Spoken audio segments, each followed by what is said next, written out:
तो यह जमीन विवाद के सामने आने की बात आई है। तो अभी जो डिटेल में जो जांच करेंगे, रिपोर्ट को पढ़ेंगे, तब आगे बातें आएंगी सर। उत्तर प्रदेश के कौशाम्बी जिले में सुबह सनसनी वारदात से हड़कंप मच गया।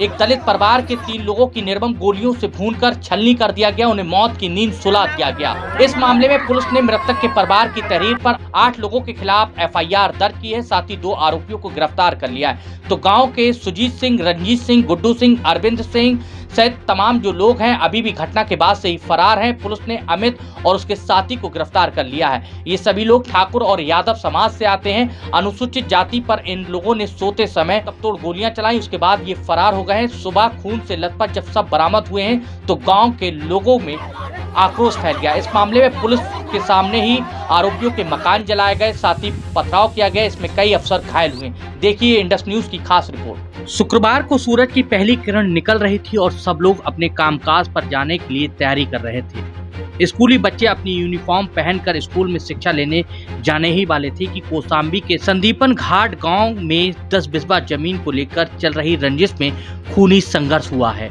इस हादसे में गर्भवती महिला और उसके पति और पिता की निर्मम हत्या कर दी गई है। इस जघन्य हत्याकांड की आंच शासन तक पहुंची तो आनंद फानन में गहरी नींद में सोए अफसरों की नींद टूट गई और गाड़ियों से सरपट घटना स्थल पर दौड़े, लेकिन तब तक काफी देर हो चुकी थी।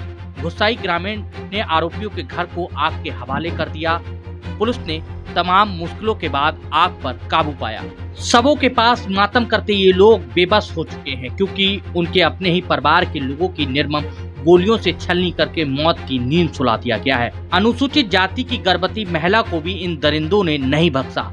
घटना स्थल पर पड़ी गर्भवती महिला, उसके पति और उसके पिता का शव बहुत कुछ बयां कर रहा है। आखिरकार पुलिस ने अनुसूचित जाति के लोगों को ठीक समय पर अगर आवाज सुन ली होती तो इतना बड़ा हत्याकांड को अंजाम नहीं दिया गया होता।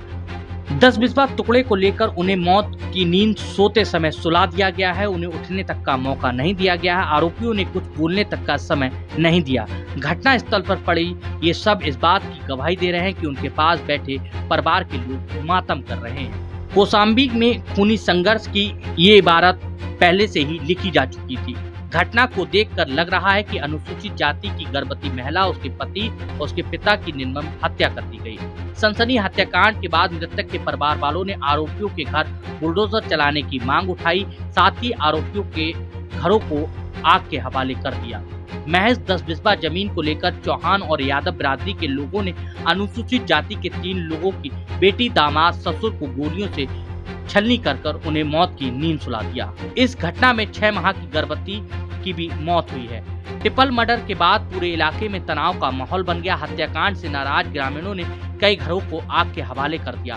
मौके पर पहुंची दमकल विभाग की वाहन आग बुझाने की कोशिश में जुटी रही। इस घटना में प्रशासन की तरफ से करीब 12 घरों को आग लगने की पुष्टि की गई है। हालात को देखते हुए भारी संख्या में पुलिस बल तैनात कर दिया गया है। साथ ही मृतक के रिश्तेदार व पड़ोसियों ने आरोपियों के घर को बुलडोजर से गिरा देने की आवाज उठाई।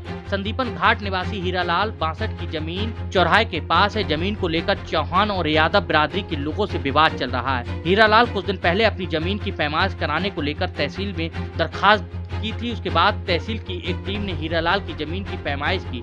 इसके बाद से ही आरोपी चौहान और यादव बिरादरी के जो आरोपी हैं वो हीरालाल से अंदर ही अंदर रंजिश रखने लगे और जमीन के खातिर अंजाम भुगतने का ऐलान कर दिया। हालांकि हीरालाल ने इस बात की जानकारी स्थानीय पुलिस और अपने रिश्तेदारों को नहीं बताई थी। जमीन पर झोपड़ी डालकर वो रहने लगे। कुछ दिन पहले दामाद शिवसागर और बेटी ब्रजकली 6 माह की गर्भवती थी, उसे फोन करके अपने घर बुला लिया था। पुलिस जांच में सामने ये भी निकल कर आया है कि शिवसागर घर के पास में ही किराए की दुकान में जनसेवा केंद्र चलाते थे। गुरुवार को 3 लोगों की झोपड़ी में सोते समय हत्यारोपियों ने घटना को अंजाम दे दिया। SP ब्रजेश श्रीवास्तव ने बताया कि मौके पर पहुंची पुलिस ने फिलहाल हालात पर काबू कर लिया है और आरोपियों की गिरफ्तारी को लेकर जगह जगह दबिश दी जा रही। जल्दी आरोपियों को गिरफ्तार कर लिया जाएगा। इसके बाद परिजनों ने शव उठाने की इजाजत दी।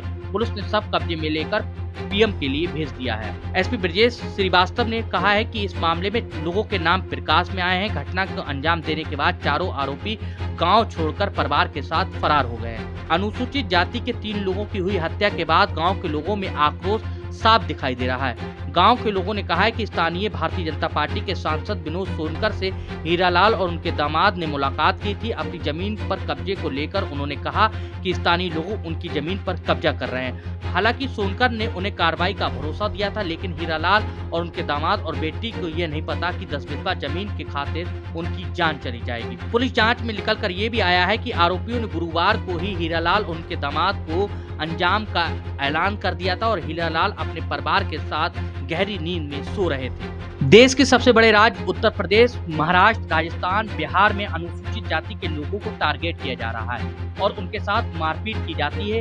इतना ही नहीं, शिक्षा के मंदिर में भी अब जातिवाद साफ दिखाई दे रहा है। लगातार यहाँ पर स्कूल में मटके से पानी पीने पर छात्र के साथ सौतेला व्यवहार किया जाता है, उन्हें बेरहमी से पीटा जाता है। साथ ही शिक्षा के मंदिर चलाने वाले टीचर भी अब अनुसूचित जाति के बच्चों को पढ़ाने में आनाकानी करते हैं। ताजा आंकड़ों के मुताबिक अब तक मार्च 2023 में भारत सरकार ने सांसद को सूचित किया कि 2018 से लेकर अगले 4 सालों के बीच दलितों के खिलाफ अपराध के करीब 1,09,000 मामले दर्ज किए गए हैं।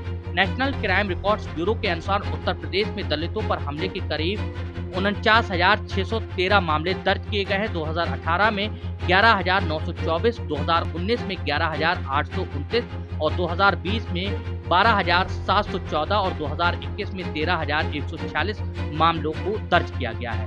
भारत में सिर्फ 4 सालों में दलित समुदाय के खिलाफ अपराध के करीब 1,79,945 मामले दर्ज हुए हैं। 2018 में 42,793, 2019 में 45,961, 2020 में 50,291 और 2021 में 50,900। इन सब मामलों को मिलाकर करीब 1,50,454 मामलों में चार्जशीट दायर की गई है, जिसके बाद सिर्फ 27,754 मामले दर्ज किए गए हैं। बहुत सारे मामलों में पुलिस द्वारा रिपोर्ट भी नहीं लिखी गई है। देखिए, इस संबंध में FIR दर्ज कर ली गई है। FIR में कुल 8 लोगों को पीड़ित पक्ष ने नामजद किया है, जिसमें से अभी तक 2 लोगों की गिरफ्तारी टीम ने कर लिया है।